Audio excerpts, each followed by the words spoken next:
Well, what a weekend that was, am I right? But as you can see, I'm now back filming in the normal place at a thankfully normal time, because we now have our brand new trailer for Bleach the 1000-Year Blood War Arc's long-awaited anime adaptation. And after having watched the trailer a few more times, as I'm sure you probably have as well, I can honestly say that I can come away from it very happy and excited by what they are showing us so far. It makes me hopeful and optimistic for the future of the series, and I'm really hoping that they can do the final arc of Bleach justice, while introducing cool new elements.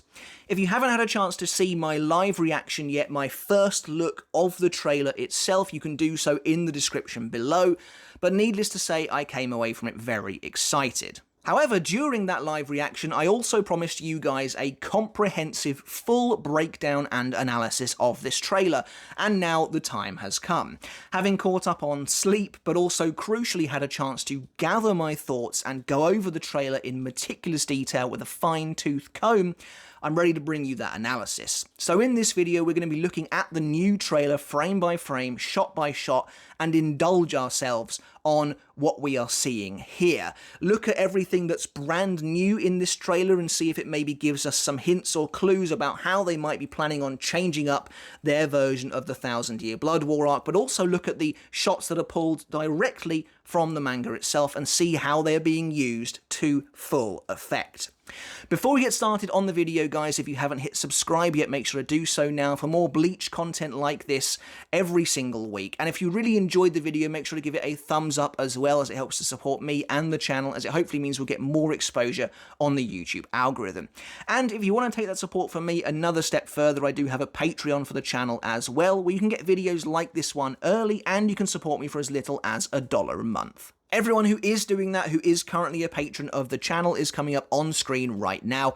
And as always, I want to give you guys a massive shout out. Thank you so much for helping me do what I love. I really appreciate it. So, the trailer is called Official Trailer 1, which really does mean that that initial trailer we got a few months ago was little more than a tease, and I think that makes perfect sense. And this means that I think we're probably likely to get a second trailer at some point before the anime's official release in October. That sounds about right to me. Now, the trailer opens properly with an ominous retelling of the Kaiser Gesang, which is a poem from within the lore of the Bleach universe itself, and it tells a story of an ancient sealed Quincy king who will one day return to the world in order to reclaim what is rightfully his. It's an excellent way of starting this trailer. It helps to set the scene and set the tone, not just for the trailer, but also for the final arc itself, while also drip-feeding a bit of essential information about Yhwach, our brand new main villain, to anime-only viewers, for instance, who may not know much about him or what they're getting in for. So I really like that. I think it's a great way of opening things, but what I like even more about it is the way it is presented to us.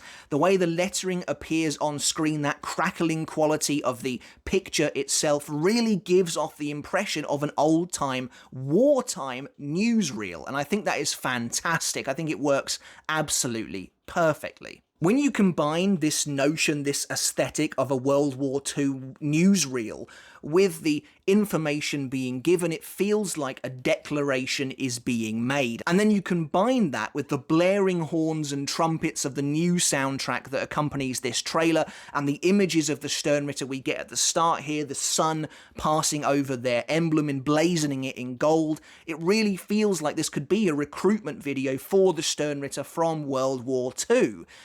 You know, promoting propaganda and patriotism for this new enemy. And it's absolutely perfect. I think they've absolutely nailed the aesthetic and feel of these guys.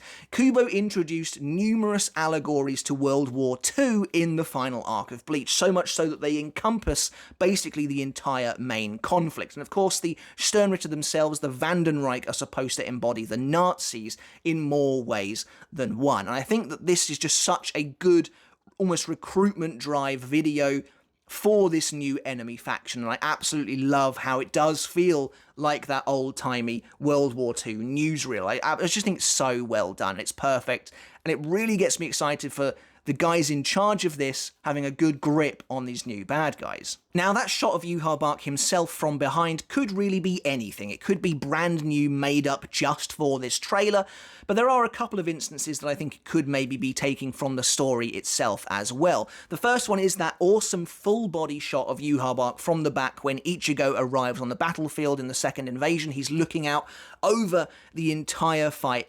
I think it could be that, but I think it's more likely to actually be a slightly different take on Yhwach's arrival into the battlefield in chapter 546, when the Seirete is completely replaced by the Vandenreich city. Now, of course, Uryu and Yugrim are supposed to be there in that shot, which is why I think it's maybe a slightly different take on that, but combining this, pairing it with the shot of Yhwach's face we get later on, and also the overlaying speech he's given, and it really does feel like this is supposed to be his entrance in 546 to the second invasion. And just a small criticism, but I think from the back here, he does look a little bit weird, almost childlike in his proportions, whereas, as far as I'm concerned, Yhwach should always be absolutely massive and imposing all the time.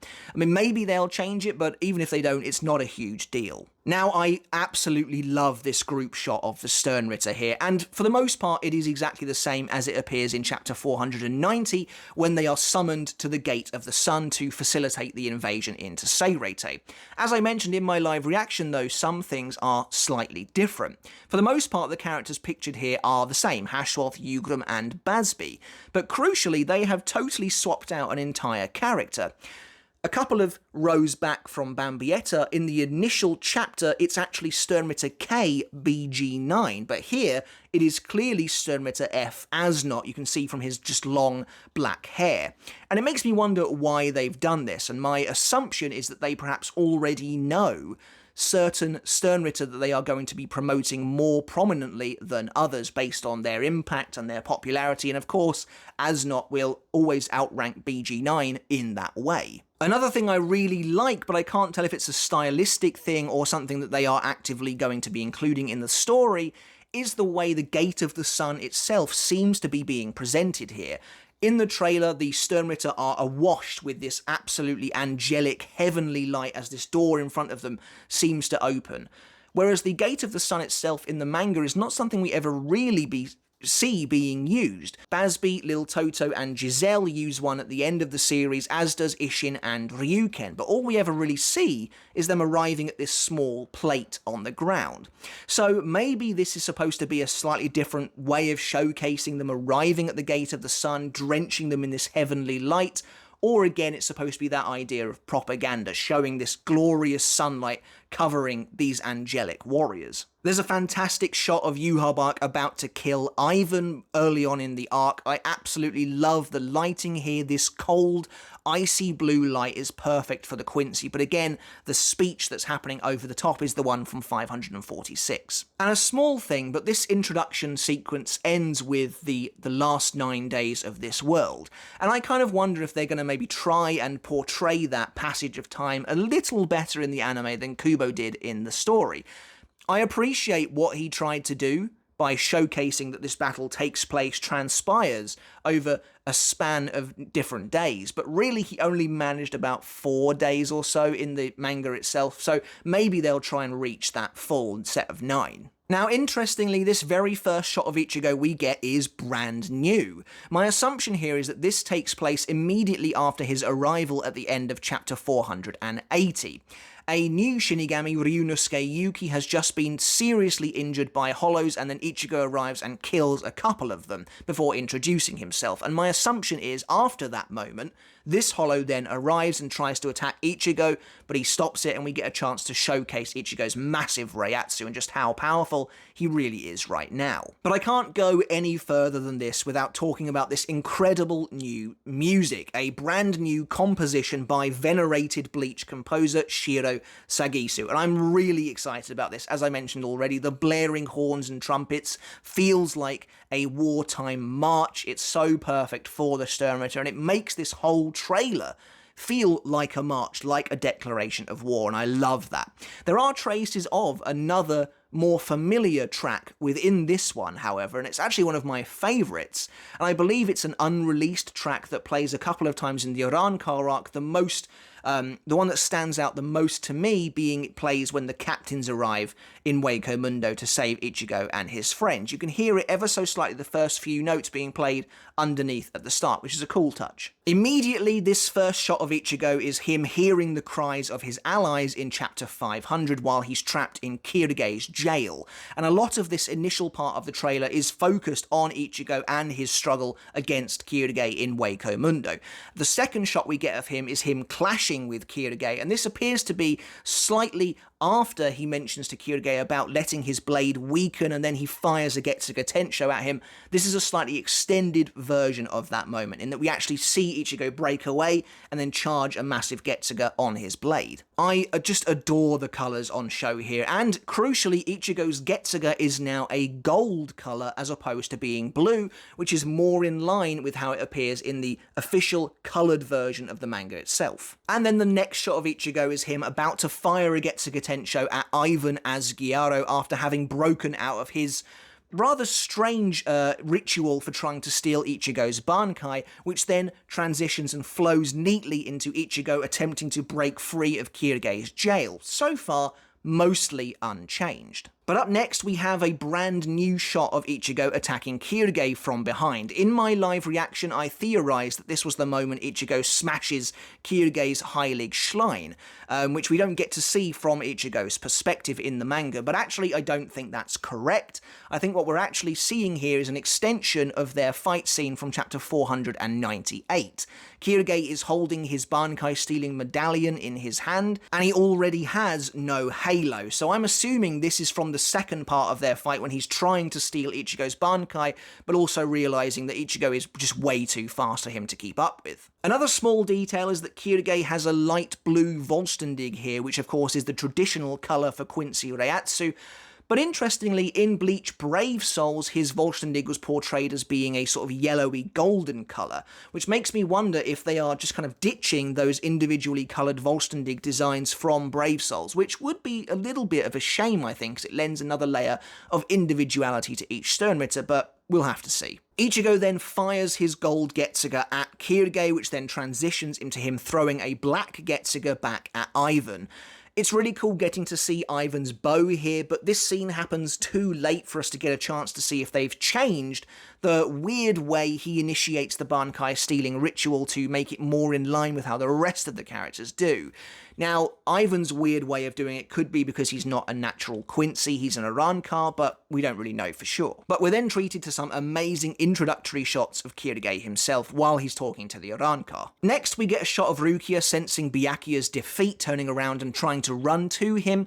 It will be interesting to see if we find out who is attacking her in this scene in the anime. I believe it's already been said that we will. Up next, we have Renji taking on Senbon Zakura, which is a really cool shot, and there's a couple of things to say here. First of all, people noted that Renji fighting Senbon Zakura, the Senbon Zakura he faces there, is a different colour to normal and a different colour to the one we see Byakuya activating later on in the trailer, which is a really cool find that I completely missed during the live reaction, but it seems to indicate some kind of corruption after Az has taken hold of the Bankai, which I think is really cool, a really nice detail, and it'd be interesting to see if that follows through with things like Daigoren Hyorin Maru as well. I've got to say as well, I'm a little surprised that they're showing this scene, because it does feel like one of the more spoilery scenes in the trailer, because this idea that the Bankai are being used against the allies is a pretty big spoiler. But regardless, this in itself is a new scene. We never see Renji pull up his blade and actually properly deflect Senbon Zakura in the manga. Basically, the Senbon Zakura just sort of rushes him and he's like too late to bring his sword up, and that's when Byakuya returns to the fight. So again, they're extending virtually everything so far, which is really, really exciting.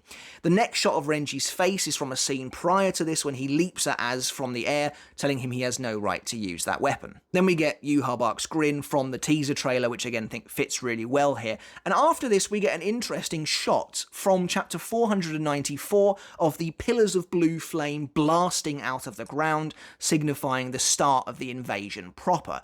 And I wonder about this shot, because to me something about it feels kind of off, like it's almost like it's unfinished, I guess, which it could very well be.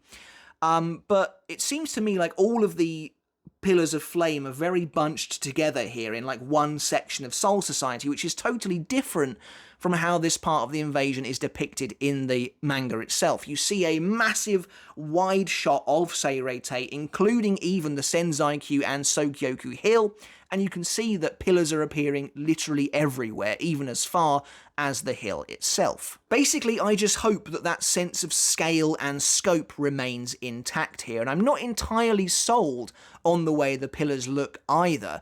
The new effect does look quite pretty, and this new effect extends to virtually every other elemental kind of ability we see in this trailer, and it just seems to be the new way they're doing things. But I can't help but wonder if these pillars would have looked better looking more akin to, say, Enetsu Jigoku as it was presented in the previous anime, but just blue instead. But I guess we'll have to wait and see. We then get a couple of nice, really atmospheric shots of the captains in their meeting after Sasakibe's death. And then we get a really cool kind of transition into just a small bit about Yamamoto himself, which is great, getting this kind of spotlight in the trailer for such a major character in the first invasion. There's a wonderful shot of him standing in front of a massive wall of fire after he has just killed Driscoll Bursey and he's about to talk to Hisagi, and then a close-up of his face that we saw in the teaser trailer, which implies that he wasn't actually using Bankai in that moment, as I thought he was, so I was wrong about that. We then get a shot of Yamamoto attempting to attack the initial Quincy invaders just after Sasakibe has been impaled, and then a shot of him smashing the arrow and getting his friend down from the wall. I will say Yamamoto's fire in this shot does look incredible. There's a brand new shot of Soifon rushing BG9 with Suzumi Bachi, which is a totally new shot, implying we will actually get to see a fight between these two. There's also a new shot of her pushing some, wiping some blood from her cheek. Whose blood is it? I have no idea. BG9 doesn't strike me as the type to actually have blood, so maybe it's hers. I'm really intrigued to see how BG9 actually avoids Soifon's attack in that first instance, because I'd imagine she is considerably faster than him. There's a chance here for us to actually see what K stands for, as BG9 is one of the only Sturmritter whose shrift we never actually learned. Honestly, though, I just can't wait to see the captains fighting them properly in the first invasion, and I'm even more excited to see more from these initial Sturmritter. And this is also actually kind of surreal for me, because I actually drew an extended fight between these two characters almost 10 years ago, depicting a scene that's even kind of similar to this, where Soifon rushes BG9, who at that point was unnamed, with Suzumi Bachi. So that's really kind of weird for me to see. It's honestly strange. We then get a shot of Shinji rushing, which is him when he learns that the Bankai have been stolen, which then transitions into one of the coolest parts of the trailer. We get an amazingly fluid shot of Byakuya trying to fight Asnot, swinging his sword wildly as the Sturmritter just sort of casually dodges out of the way. I mentioned in my live reaction that there are some slight tweaks to Az's design here. In the first invasion, he had just normal cuffs on the end of his sleeves, but here he's been given spiked black cuffs, which actually are from his second invasion design, but in the second invasion he also has black fingerless gloves, which he doesn't have here either, so they've kind of gone this strange halfway point, and I kind of hope they give him the gloves in the second invasion, because I kind of liked that. I thought that was pretty neat. But more importantly, Byakuya himself. As this fight progresses, we can actually see that Byakuya has a hole in his back, which means this is after the moment Az blasts him through the chest after Byakuya has already been affected by fear. So if this is before Byakuya is struck by Senbon Zakura, but after that moment, it means this is an extended version of Byakuya swinging his sword at Az and screaming at him after the fear has taken effect. And that's really cool, because we never really see Byakuya losing his cool like that. So it seems like in the anime, he's going to scream at Az and then keep trying to attack him. At the end of this moment, Az leaps out of the picture, which to me could be him about to activate Bankai as he jumps into the sky and uses it against Byakuya here. But I just think this does look so good. But looking at this moment, and a couple of others prior to this as well, it makes me wonder about the colour grading in this trailer, and I wonder if this is how they're going to keep things moving forwards. Everything is very dull, very grey, kind of almost monotone, but not quite. And it makes me wonder, because I always thought that this first invasion took place in broad daylight, as it appears in the coloured version of the manga.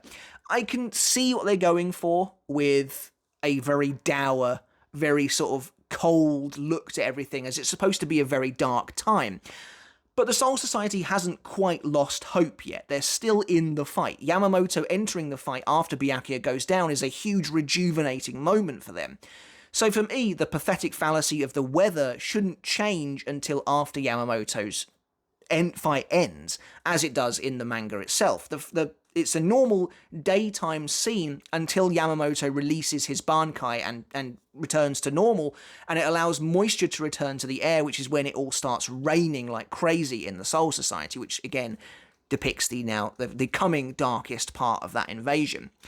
So, for me, I don't necessarily think anything's lost by this change in the weather, this change in how the atmosphere of this scene is, but I'm just wondering if this is how they're going to keep things or not. As this small fight scene plays out, we can also see additional wounds on Byakuya as well, and then the next shot of him when he activates his Shikai, he's totally unharmed. So my assumption is this is when he arrives to help Renji and he manages to wound Az's hand. There's a really cool shot of Bambietta Bastabine flying through the air, unfurling her blade, and then striking Komamura. I feel these two shots do naturally connect, and again, this is not in the manga, so they are really fleshing out every single one of these battles, which is wonderful. I can't help but wonder if we will see Bambietta and BG9 use the stolen Bankai, because we didn't get that in the story. The very quick shot we get of Zaraki attacking Yhwach is taken directly from chapter 503, and then after this we get a very cool few seconds of Hitsugaya clashing blades with an enemy.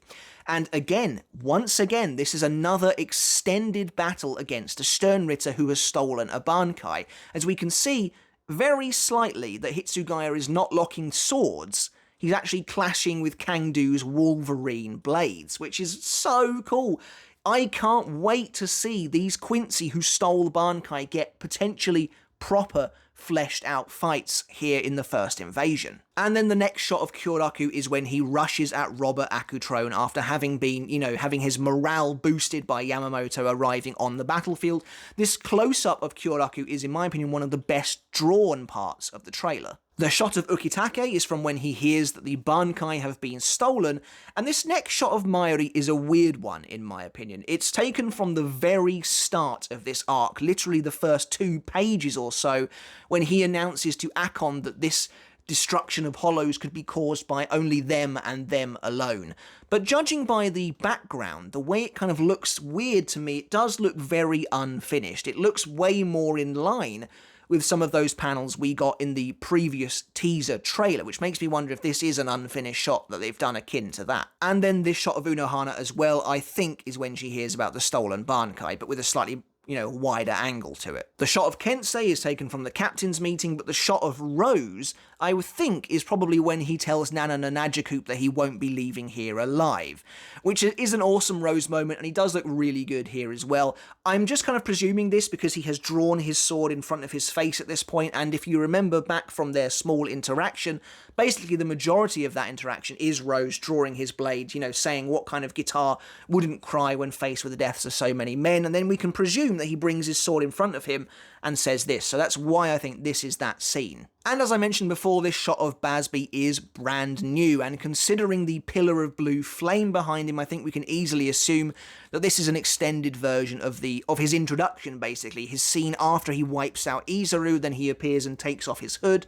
I'm guessing this is probably directly after that. I can't quite tell if his design has slightly changed as well here from the manga. It seems like they've given him a totally black collar, which I'm not sure how I feel about, although in the key visual it looks more akin to how it should be, which is white on the outside, black on the inside. So maybe it's just a lighting thing, I'm not entirely sure. But then there's an amazing shot of Yugrum basically declaring to the Shinigami that they will be purged by the Sternritter. I love that blue light on his face, it's so effective.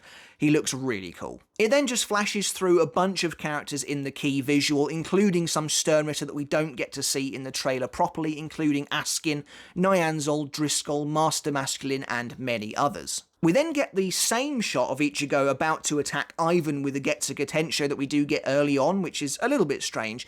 And then, of course, the trailer ends with that wonderful moment, that somber moment between Byakuya and Ichigo, as Byakuya lies at death's door, basically telling Ichigo through tears and through the rainfall, please protect the Soul Society. Ichigo Kurosaki. And, you know, I've spoken in length about this already, about my slight concerns over the tone of this scene being depicted the way it is. But then, like I said, you know, you can't have everything the way you imagined it in your head. And many of us have spent years imagining these scenes over and over again. For me, as I've said, this scene was always dead quiet. Just the sounds of the rain as these two characters spoke to each other. Obviously, Ichigo being kept mostly off screen the entire time. Byakuya almost talking to himself, delivering a eulogy for himself in many ways. All you can hear is the rainfall. There's no music or anything. It's just a totally quiet scene between the two of them. The way it's depicted here in the anime, at least currently in the trailer, does seem to conflict with that. Ichigo seems to be building power around him as Byakuya talks to him. And in a way that does work, because this shot of Ichigo is like the angriest he has ever appeared. That wonderful shadowed image of him, and then the close-up of his face where he looks so determined and just resolved to annihilate these bad guys. So I get it. I get that sensation of pure rage, that building of Reiatsu and power around him. Maybe it's just the wind, because it is storming at this point, but regardless, to me, I will miss the stillness of that moment, if this is the route they decide to go. But regardless, I think I'm going to love it anyway, because it is one of the best moments in the series. I just think you can depict Ichigo's anger without it being so visual. And that's pretty much it for this trailer, this full breakdown of the trailer shot by shot. There's actually a lot of new stuff in this, which gets me really, really excited for the stuff we're going to see. It seems like each of the Sturmritter who steal a Bankai are going to be getting at least some kind of an extended fight, which I love. You know, the trailer makes a point of showcasing those 4 battle scenarios as having new scenes to them, which is just really cool to think about. But that's it for this video, guys. Let me know in the comments below, did I miss anything from this comprehensive breakdown? Do please let me know. I'd love to hear it again. What are your thoughts on the trailer now you've had a chance to ruminate on it a bit? I'm still really hyped and really excited for what's to come for the series. Don't forget, guys, to subscribe if you haven't done already, and until next time, I'll catch you later. I'll see you then.